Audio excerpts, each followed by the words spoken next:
प्रधानमंत्री ने गंगा को राष्ट्रीय नदी किया था।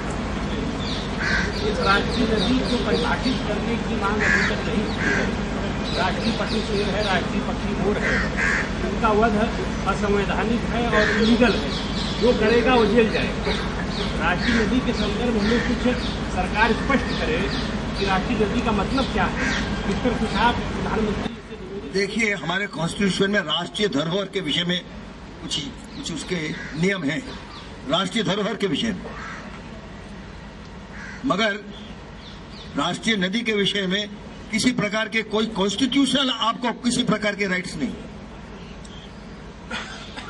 इसलिए मेरा ये कहना है कि गंगा को राष्ट्रीय धरोहर घोषित करो और धरोहर के लिए जो कानून है उस कानून के मातहत और गंगा के साथ व्यवहार हो।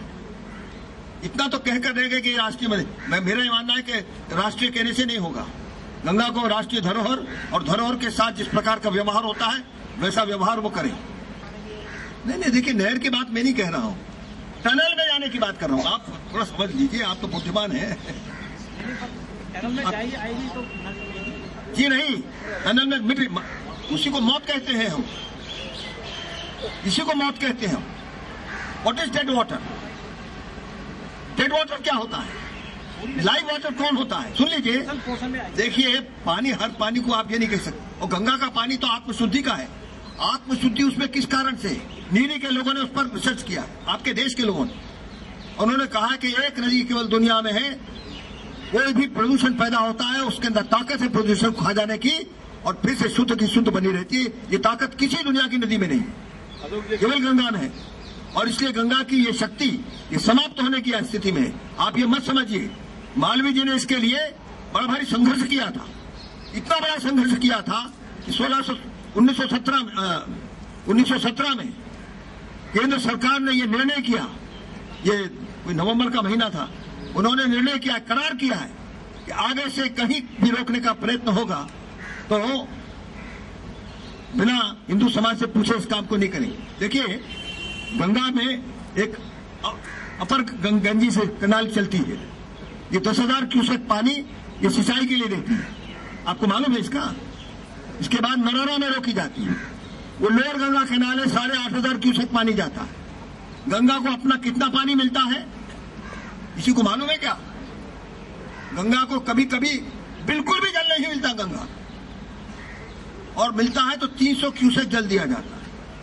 हमारा कहना है कि गंगा को 5,000 क्यूसेक जल, जब ये वहां से चलती है गंगोत्री से, 5,000 क्यूसेक जल, कम से कम इतना जल गंगा को आप दो।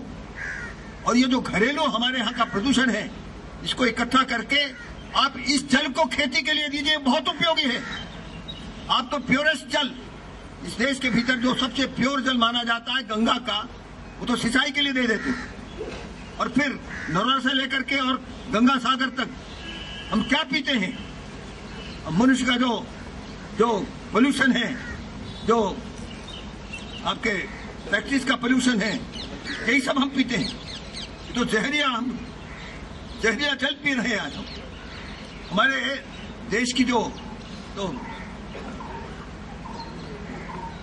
उसके साथ खिलवाड़ हो रहा है, हमारे स्वास्थ्य के साथ खिलवाड़ हो रहा है। इस खिलवाड़ को रोकेंगे कि नहीं कभी रोकेंगे? अगर गंगा जल बहेगा तो गंगा जल पिएंगे लोग, आज आचमन नहीं कर सकते। वही आपको पीने के लिए जाता है, चाहे आप प्रयाग का लीजिए, काशी का लीजिए, पटना का लीजिए, ये जल कौन से हैं? आप जब जमुना का जल मिलता है, ये भी मिलने के पश्चात गंगा क्या रह जाती है? ये सब पोल्यूशन का एक केवल नाला रह जाता है। तो नाले का जल आप पिएंगे तो आपको सोचना पड़ेगा कि इस देश के भीतर ये क्या किया जा रहा है हमारी नदियों के साथ। सर, मेरा सवाल इधर से है सर, थोड़ा सा अलग से कहना है कि एक लिविंग रिलेशन के एक मामले पर ऑब्जर्वेशन दिया सुप्रीम कोर्ट के चीफ जस्टिस ने, और राधा कृष्ण को कहा कि अपने देश में से साक्ष्य को पहले भी है कि ये लोग लिविंग रिलेशन में रहते थे। क्या इसको आप उचित मानते हैं और क्या कहना चाहेंगे इस तरह की बात अगर आए? मेरा ये मानना है जिस जज ने कहा है उसको जनता के सामने आना चाहिए, क्षमा मांगनी चाहिए और उसको कहना चाहिए, उसको बताना भी चाहिए।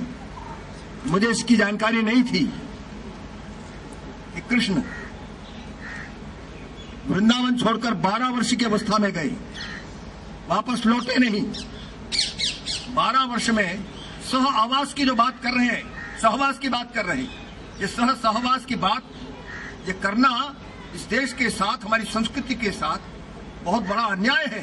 तो न्यायाधीश बैठे हुए ये अन्याय नहीं करना चाहिए, उनको बताना चाहिए कि वे 12 वर्ष के थे, उसके बाद वापस नहीं लौटे। तो क्या बात कर रहे हैं वो? लिविंग रिलेशनशिप की बात करते हैं, उनको शर्म नहीं आती? इस प्रकार की बात करने के बाद हमारे नौजवानों पर उसका क्या असर पड़ेगा? हम तो कोई पश्चिम के जीवन के मानने वाले नहीं हैं। पश्चिम में लोग तो कहते हैं कि समलैंगिक विवाह होने चाहिए।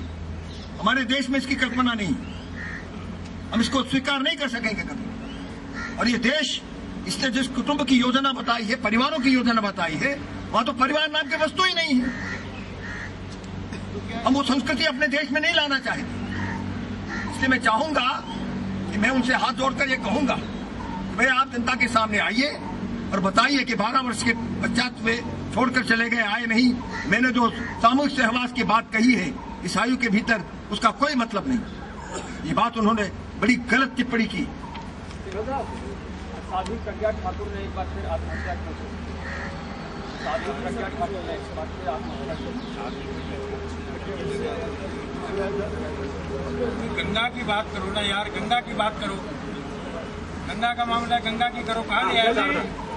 बहुत बहुत आपको धन्यवाद। सिंगल जी एक सवाल करते हाँ करो। 6 अप्रैल से जो संतों की बैठक हो रही है, उसमें क्या आप राम मंदिर का मुद्दा और ये देखिए 6 अप्रैल को बहुत बड़ा कार्यक्रम संतों का होने वाला है और इस 6 अप्रैल के कार्यक्रम में गंगा का विषय प्रधान रीति से आएगा। 6 अप्रैल के कार्यक्रम में जो संतों का बहुत बड़ा कार्यक्रम, पूरा कुंभ उसमें उपस्थित रहेगा और उसमें निर्णय राम जन्मभूमि के बारे में लिए जाएंगे, गौ के बारे में। ये तीनों विषय वहां पर लिए जाने वाले हैं।